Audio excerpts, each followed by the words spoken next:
अगर हम रात में सोने से पहले पॉडकास्ट सुनते हैं या कोई कहानी पढ़ते हैं, तो इससे हमारा स्ट्रेस रिलीज होने लगता है।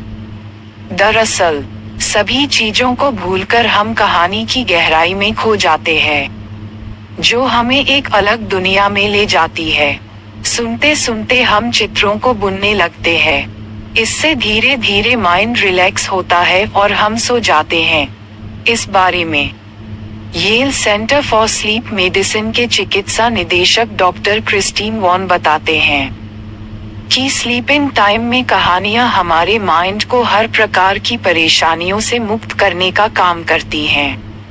ऐसे में शरीर से एड्रेनालाइन हार्मोन रिलीज होता है, जो हमें तनाव मुक्त करके अच्छी नींद प्रदान करता है। कहानियां सुनना और सुनाना दोनों ही मजेदार बातें हैं।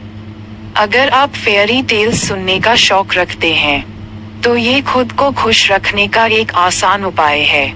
इसके अलावा भरपूर नींद आपको एनर्जी से भरपूर रखती है। इससे आप दिन भर ऊर्जावान महसूस करते हैं और सभी गतिविधियों में हिस्सा लेते हैं। अगर आप नींद न आने की समस्या से परेशान हैं और कई तरह की मेडिटेशंस लेने के बावजूद भी नहीं सो पा रहे हैं, ऐसे में कहानियां सुनने या पढ़ने का एक समय बनाएं। कोशिश करें कि सोने से पहले 1 से 2 कहानी बोलकर पढ़ें। इससे आपका दिमाग शांत होगा और आपको नींद आने लगेगी। इस बारे में एक्सपर्ट्स का कहना है कि कहानियां हमारे दिमाग को बाकी चीजों से मुक्त करके चित्रों को बुनने में मसरूफ कर देती है। ये प्रक्रिया हमें नींद की ओर ले जाती है।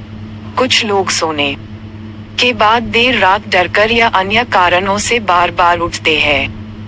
कारण दिमाग में चलते वाली बहुत सी बातें, जो सोने से कुछ देर पहले हम किसी से कर रहे थे या गैजेट्स में कुछ ऐसा देख रहे थे, जो अब भी दिमाग के किसी कोने में चल रहा है। इस कंडीशन में आप हेल्दी स्लीप नहीं ले पाते हैं।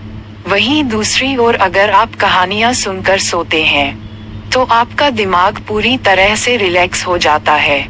साथ ही बार बार उठने की समस्या का निवारण हो जाता है। आज के दौर में कोई व्यक्ति एक दूसरे की बात को सुनने की क्षमता नहीं रखता है। अगर आप लगातार 10 से 15 मिनट तक बिना बोले या टोके कहानी को सुन पा रहे हैं, तो इससे आपकी सुनने की शक्ति का विकास होता है। रोजाना अगर आप स्टोरीज को सुनना पसंद करने लगेंगे, तो इससे ये आपकी दिनचर्या का एक हिस्सा जाएगा। आपको देखते ही देखते ऐस खास वक्त पर कहानी सुनने या पढ़ने की लालसा होने लगेगी और फिर अपने आप नींद आ जाएगी। इस रूटीन के डेवलप होने से आप क्वालिटी स्लीप का आनंद ले पाएंगे। कहानियां सुनकर सोने की बचपन की वो आदत बड़े होकर हमें नींद के लिए तैयार करने का एक जरिया बनेगा। किसने सोचा था।